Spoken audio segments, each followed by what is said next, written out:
Welcome to Extension Connection on Super Talk 1270. Thoughtful information and discussion with experts from both Burleigh and Morton County Extension Service offices. Extension Connection provides advice on family nutrition, issues in agriculture, lawn and garden, community leadership, homeowner concerns, and so much more. Live from the Super Talk 1270 studio, this is Extension Connection. Welcome to the Extension Connection. We have the Morton County Extension staff here today, and we're going to say goodbye to one and hello to another. And so this is Jackie Buckley, and I'd like to remind you that we are live in the studio today, and we would be taking calls. You can call us at 663-1270. That's the call here at the station, or the number, at the station. Or else you can call us at our office at 667-3340.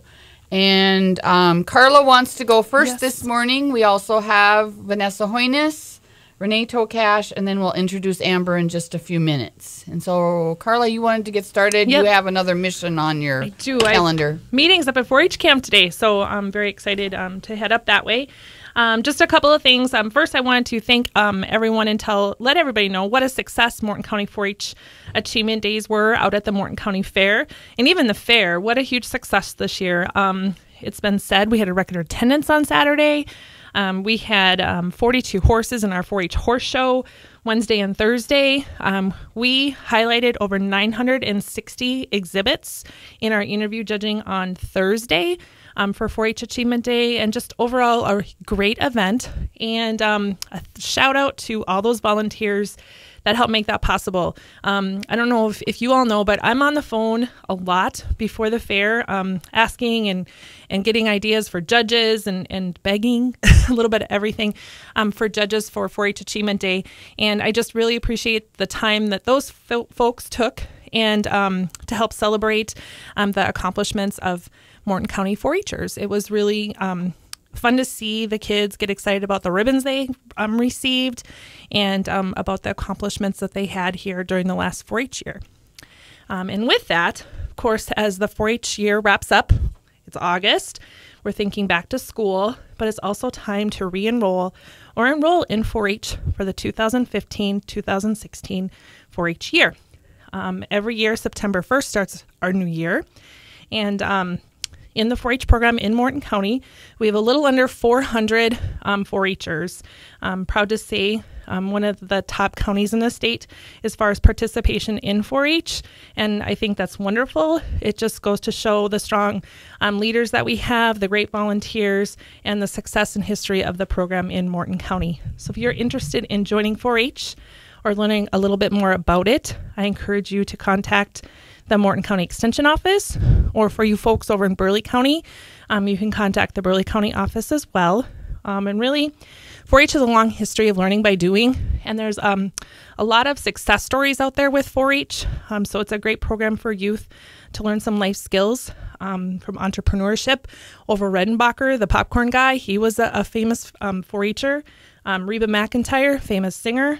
Walter Mondale, politicians. So there's a lot of folks that contribute their success to the lessons that they learned and experiences that they had in 4-H when they were younger.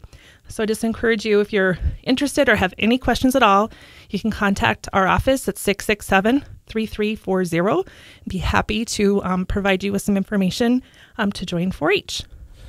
Also, one thing, Carla, guys, that you didn't mention is that we had right at 100 kids in the 4-H premium sale, yes, which is the most ever. Mm-hmm. We also had, I'm not going to say the amount, but a record premium sale amount, which was really great. The kids were paid very well from their buyers, and I guess I'd like to thank any buyers and supporters of the fair, be it trophy sponsors, buyers, buckle sponsors for the fair, anybody like that. Also, in addition to all of our other sponsors, very much appreciated.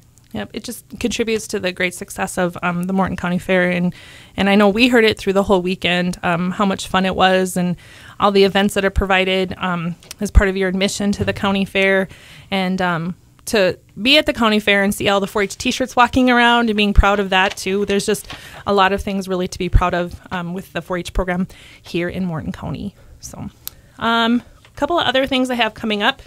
And this is a big one. We've talked about camp numerous times the last few months.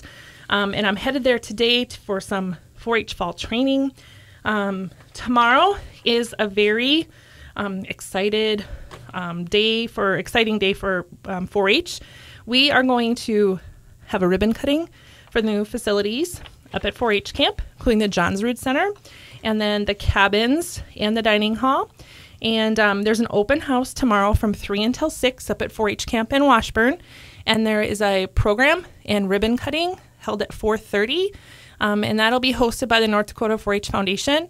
And we're hoping that quite a few donors that we've had for the transformation and renovation of camp will be there, and along with a lot of extension folks to visit with as well. So we're looking forward to that.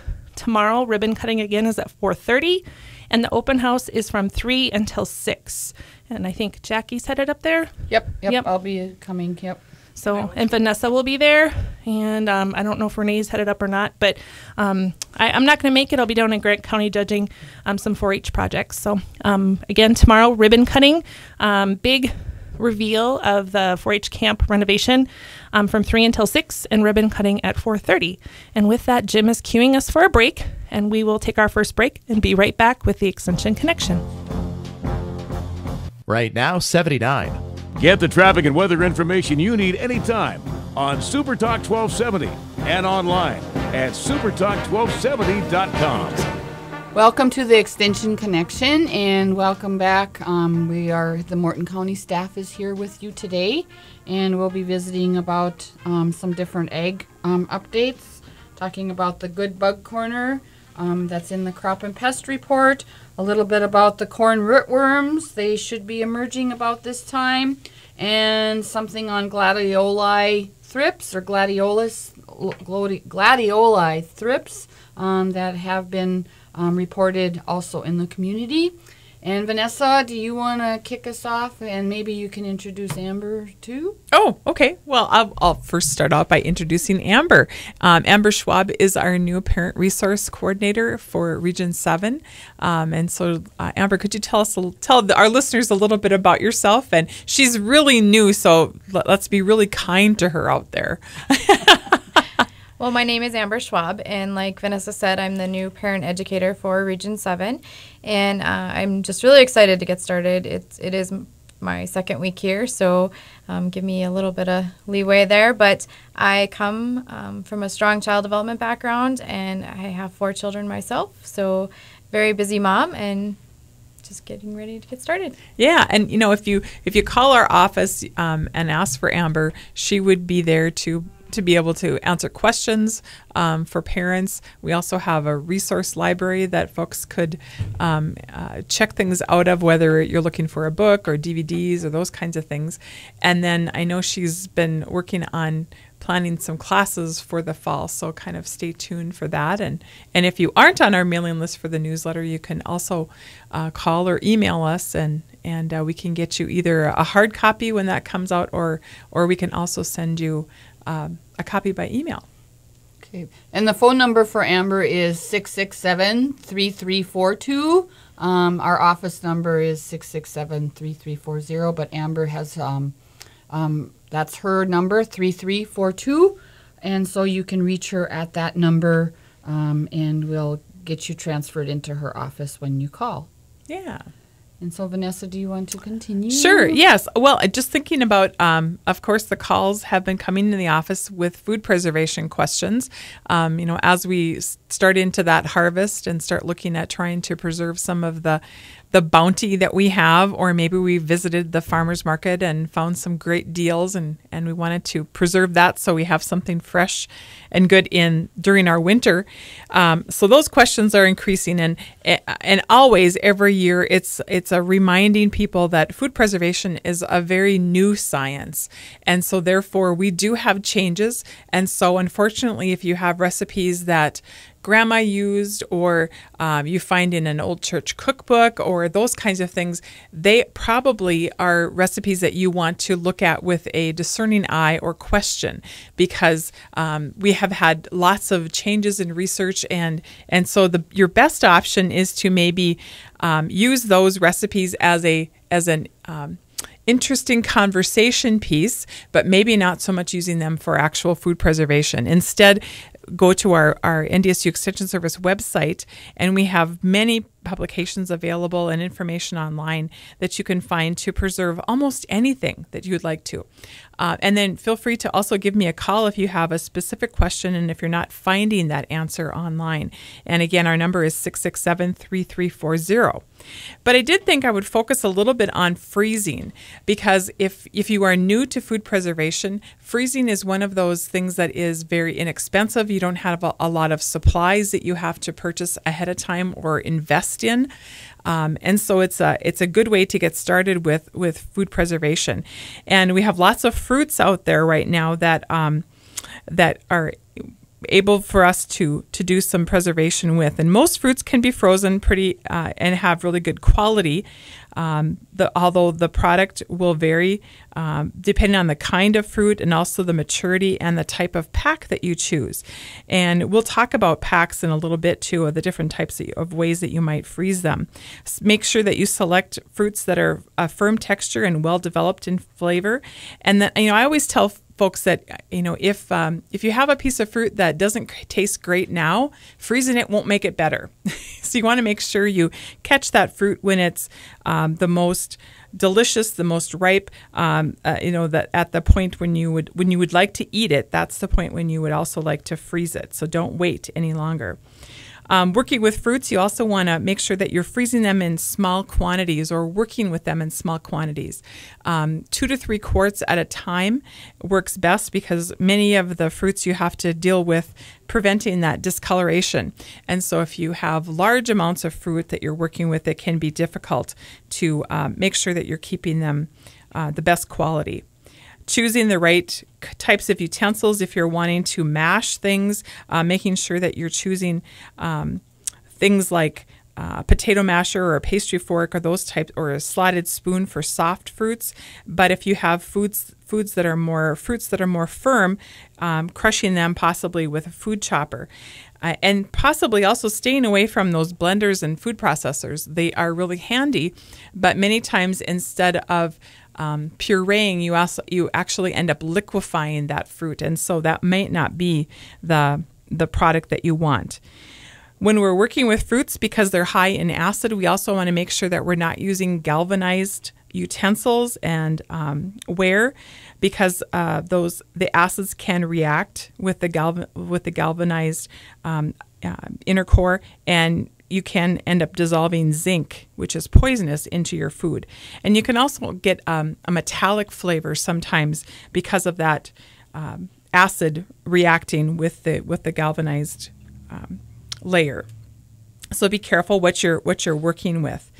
If you're wondering about preventing that discolorization, the ascorbic acid is the best way to go. If you can, sometimes you can find that in wherever they sell food preservation supplies. Sometimes drugstores also carry ascorbic acid. You can also use, and many of you might realize this, but ascorbic acid is just another word for vitamin C. And so you can use crushed vitamin C tablets, which are easily found.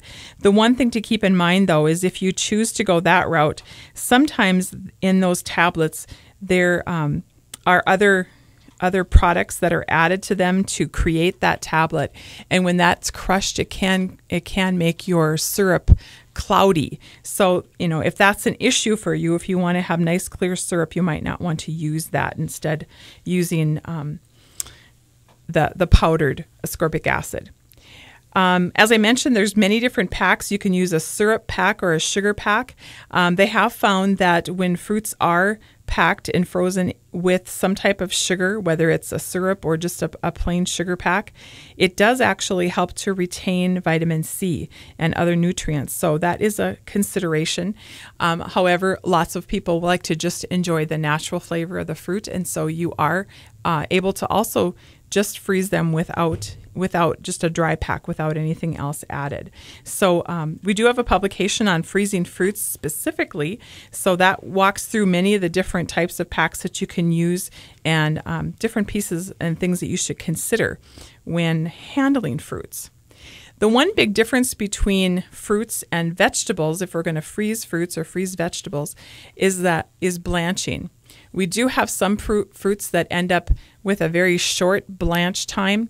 One that comes to mind is peaches. A lot of times we drop peaches into boiling water in order to more easily remove that fuzzy little skin that some folks don't enjoy. And so that ends up being a very slight blanching process. But most fruits don't go through a blanching process. And so that is a question I get sometimes too when folks are wanting to freeze vegetables, is that why do I have to blanch them? It would be so much easier if I could just do it like fruits, clean them, cut them, throw them into a bag and away I go. The important thing with blanching is that blanching or scalding, just either in boiling water or steam, is an important step because it slows or stops the action of enzymes. And these are the enzymes that are essential for the growth and maturation of that plant. And so if that enzyme action is not stopped before freezing, the vegetables may continue to discolor, toughen, or develop off flavors and colors. And so this may be unappetizing when you want to pull out that vegetable that you have frozen later on a few months from now, and it doesn't really meet the standards that you might have. And so proper blanching also helps to brighten the color and helps also to prevent some of that loss of nutrients. And so blanching times do vary from the sizes of fruits, vegetables, and the different types of fruits and vegetables. And so again, we do have a publication on freezing that gives you good information about how long you need to blanch certain vegetables, what size and shape you should cut them into before you do that blanching. Some of them you can blanch in boiling water. Some you blanch in steam. We can also do some blanching in the microwave. And so there's many different ways and methods that you can use. And probably the second most important thing after blanching is that making sure that once you have blanched them for the correct amount of time, take that vegetable and then submerge it immediately into an ice bath. Making sure that you cool that food down as quickly as you can so that it doesn't continue to cook. Because over-blanching can also cause issues of almost making the vegetables taste like a leftover. And so you definitely don't want to do all this work and then end up with vegetables that taste like you already served them. And so if you're interested in those two publications, both one on freezing fruits and one on freezing vegetables, they're both online, or you can sure call our office and we can get them to you. And actually, currently right now, if you come to the courthouse, I do have them on a display in the main lobby of the courthouse. You can pick them up right there. And with that, we will take a break from the Extension Connection, and we'll be back in a few minutes. Right now, 79. Get the app called Radio Pup for your iPhone and take us everywhere you go. Bismarck and Mandan's own Super Talk 1270. Welcome back to the Extension Connection, and once again, the Morton County staff is with you today talking about extension facts and classes coming up and all that sort of type of thing. And I'm going to kick it over to Renee Tokash, our Extension Summer Intern, and it's been a pleasure having Renee with us this summer. Mm-hmm. This is her last week of work, so after today, she has 2 days left. She's probably glad to get out of here. And she's off to college. Yes. And she's going to go to NDSU. She's going to be a bison. Yay! We brought her over from the dark side. Yes. She won't wear any purple anymore. Still will. No, it's good to have you. It's been fun having you, Renee, and I know that you've probably learned a lot. You learned a lot about the county fair and what it's like on the other side of the desk for that sort of type of thing. And I know you put in some long days, and we appreciate that very much. Well, and it's been fun to see Renee full circle because she, of course, was one of our star 4-H'ers, and so now it's been fun to see her developing into a career young lady and young woman. So that's been fun. So yes, it's been fun working with you. Well, thank you. It's been an enjoyable experience, and I'd recommend this internship to anyone else who is maybe considering extension or just curious about what they all do. Because it's quite a bit. You'd be surprised. But today I'm going to talk about cyanobacterial poisoning in livestock and then fall vaccinations. So livestock producers need to watch for blue-green algae because it is toxic to animals.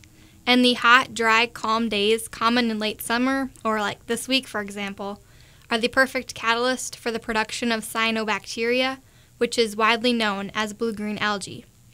Blue-green algae often occurs in stagnant ponds or dugouts with elevated nutrient levels, forming large colonies that appear as scum on or just below the water surface. Live cyanobacteria is green, and it turns blue after it dies and dries on the surface or shoreline. Some species of cyanobacteria can be toxic when livestock and wildlife ingest it.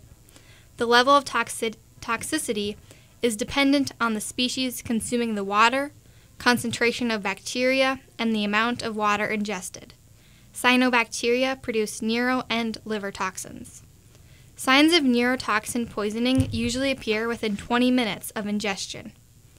Animals affected by liver toxins may exhibit weakness, pale-colored mucous membranes, mental derangement, bloody diarrhea, and ultimately death. Typically, livestock are found dead before producers even observe symptoms.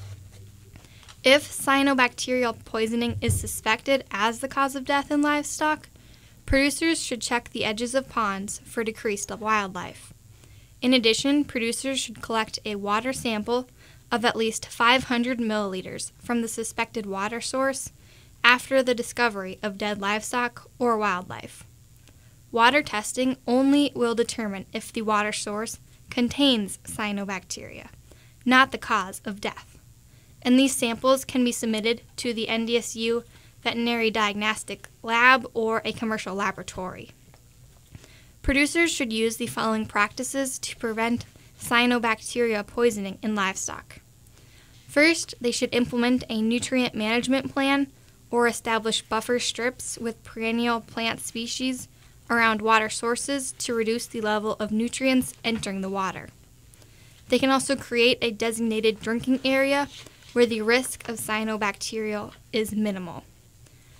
You can also use other water sources following periods of hot, dry weather, and add copper sulfate to water if the water source has a history of algae blooms.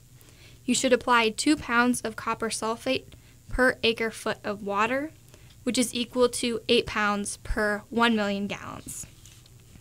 And that's all I have for the cyanobacteria poisoning, but it's just something to kind of keep track of and watch in the pastures that you are keeping livestock in over the summer. I will now move on to discussing about vaccinating. So protecting one assets is really another term for fall calf vaccinations, and one does not need to view many market reports to understand that the asset value of a calf has gone up. Many things can impact the life of these valuable calves. Some are unpredictable, such as accidents, but handling facilities can be tuned and care taken in processing the calves. However, for the most part, the care and management of calves is controlled by the producer, so minimizing risk is doable. So, what comes first? Good management, nutrition, which includes good water, and just plain good animal husbandry practices all rank as number one. But somewhere on that list should be calf vaccinations. Producers have many options to prepare calves for the market, but the first is to assure that the calf is adequately protected against the many pathogens that are lurking and waiting to take advantage of them. Even well-managed calves that are fit, alert, and ready to eat can, if exposed to the wrong pathogen, succumb to illness. So how does one plan? To start, producers need to review the numerous vaccination programs available, and then, in consultation with a veterinarian, design and match operational needs with marketing protocol. With the large selection of vaccines available, producers should ask their vet 3 basic questions as they implement a vaccination program. First, there needs to be discussion on what the exposure risk is to a particular pathogen, and then what subsequent consequences are if an infection occurs. The second question would be a discussion on the effectiveness of the vaccine. Not all vaccines are the same, and sometimes the overlap in name of viruses and bacteria as well as the combinations within vaccines, can become confusing. Vaccine effectiveness is not the same for the many pathogens, so a producer will have to decide, in conjunction with the vet, the level of effectiveness that is acceptable while keeping in mind that even a modest rate of immunity may be better than none. Finally, the third question is related to vaccine safety. Although the general population expects extensive testing of new products, the ultimate recipient of a vaccine is the producer's calves. Every producer must have a communicative relationship with the operations vet and also a strong comfort level with the efficiency and safety of the products used. A good discussion of all three questions will help producers make the right vaccine program decision.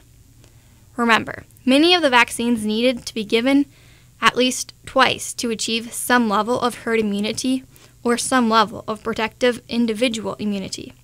Calves are usually vaccinated starting at 3 months of age and again at weaning. The program is fairly standard and it's not very expensive. Vaccinating in the fall can help provide protection against IBR, BVD, VS, VRSV, and these vaccines also control in the aid of BVD and PI3, as well as bacterial agents. By ensuring producers vaccinate their calves, their livestock are less likely to get these infections and diseases, which will lead to them receiving more money in their pocket as they leave the sale barn. And this is coming up in the near future, the next month or so. So it's not on the immediate concern right now, but it's something we think about and talk to your vet about if you have any questions or are looking to change your program around. And with that, I'll hand it back to Jackie. Okay, thank you, Renee. And let's just visit about the adult range camp that's coming up, Renee. That's going to be September 9th through the 11th, and it's going to be held at the North Dakota 4-H camp. And we're taking reservations for that now. And there's an early bird fee where they get in cheaper, correct? Yes. The early bird registration rate ends August 27th. It's limited to 20 operations, but the early bird registration fee is $150 for the first person. And then if you want other people involved in your operation to come, it'd be $75 for that each additional person. And after that August 27th deadline, standard registration is $200 for the first person and $100 for each additional person. Yep, and that includes all of your meals and lodging while you're there. We have, as Carla mentioned, the open house for the 4-H camp is this week Thursday, tomorrow. And you'll get to firsthand see and sleep in the new bunks. Yes, and try the new showers. Yep, and the cabins, and we'll be using that as well. The operations or producers that might want to attend this 3-day school, actually it's about 2.5 because it starts at like noon the first day and ends at noon on the 11th. So it starts at about noon on the 9th, ends at noon on the 11th. So actually it's 2 days, but it's 2 half days with one full one in the middle. We'll have the opportunity to include ranch tours, presentations from livestock producers, sessions regarding soil and range improvements, plant identification, proper stocking rate, grazing management, infiltration and range improvements. At the end of the school, producers will have a completed grazing management plan that they can incorporate into their operations. And so we would encourage producers to think about attending this school. Hopefully they'll be done with small grain harvest. And so that will be held September 9th through the 11th, 2015. And Jim is cueing us for a break, and we can talk a little bit more about it after the break. Right now it's 82. Sean Hannity, weekdays at 2, only on Super Talk 1270. Welcome back to the Extension Connection. And then before we went to break, we were talking about the North Dakota Range Management School to be held September 9th through the 11th at the North Dakota 4-H camp. And we're excited to be offering this for the second year in a row. And this year's school will focus on the principles of range management and how to integrate them into your livestock operation. The school will include ranch tours, presentations from livestock producers. And we have risers from up in the Turtle Lake, Washburn area, and Gene Govan have graciously allowed us to come to their ranch, and they'll be talking about their operation and how they've implemented some of these things on their ranch.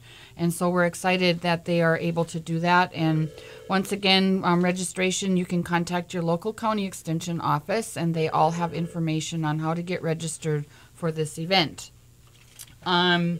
Some of you producers out there are getting busy, are busy combining. Some of you are probably well along with that process.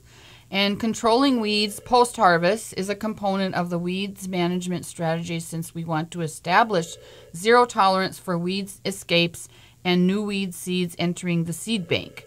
Like always, begin by scouting the fields and observing weed spectrum and size.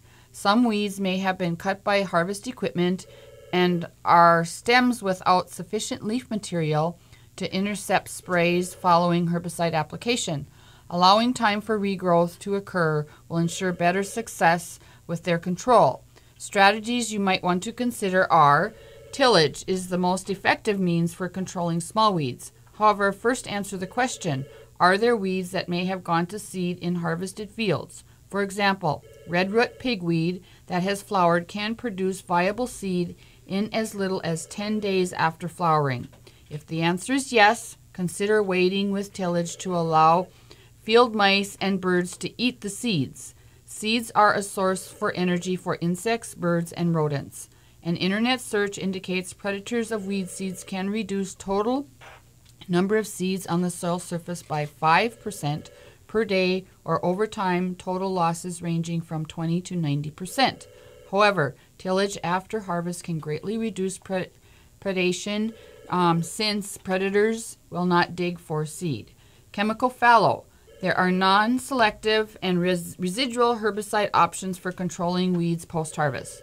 Suggestions for chemical fallow are found on pages 50 and 51 of the 2015 North Dakota Weed Control Guide.